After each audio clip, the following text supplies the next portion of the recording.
ইংরেজিতে কথা আছে কন্ডিউসিভ এনভায়রনমেন্ট, যেটাকে বলা হয় সহযোগী পরিবেশ। আপনার বাড়িতে দেখবেন আপনার এই ডেঙ্গুর সময় কর্পোরেশনের লোক এসে দেখে আপনার বাড়িতে জমা জল পড়ে আছে কিনা, কারণ জমা জলেই মশা লার্ভা পারে, শুকনো জায়গায় পারে না। তো মশার ওই জন্ম দেওয়ার জন্য, ডেঙ্গু প্রসারের জন্য ওদের ওই জমা জল দরকার হয়, যেটাকে বলা হয় কন্ডিউসিভ এনভায়রনমেন্ট।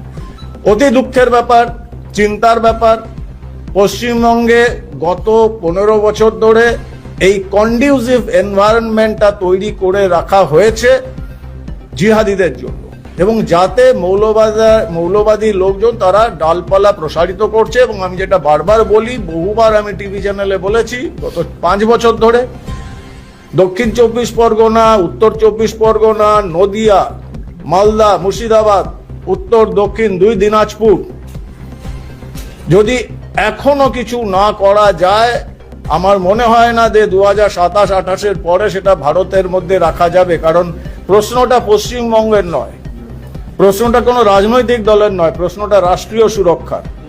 এবং সত্যিকারে কিন্তু পশ্চিমবঙ্গ ভয়াবহ অবস্থায় রয়েছে, যেটা ঘোষিত রয়েছে। ISIS এর মতো দল তারা বলেছে, যে লস্করে তৈবা বলছে, জৈশে মোহাম্মদ বলছে, যে গজওয়াতুল হিন্দ আপনারা শুনেছেন, সালতানাতে বাংলা শুনেছেন, এবং যতটা পড়ছেন বা দেখছেন বা টিভি চ্যানেলে, তার থেকে কয়েকশো গুণ বেশি ভয়ঙ্কর পরিস্থিতি।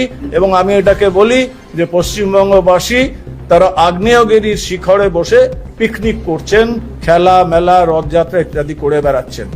যেদিন আগ্নেয়গিরিতে বিস্ফোরণ হবে সেদিন আপনারা বুঝতে পারবেন যে আমরা কোথায় আছি। It will be too late. আমাদের এখনো জাগতে হবে। আর 2026 শেষ ধর্মযুদ্ধ, যদি এই 2026-এ আমরা কিছু না করতে পারি,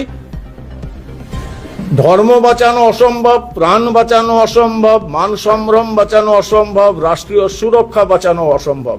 এ সিদ্ধান্ত পশ্চিমবঙ্গের মানুষকে নিতে হবে।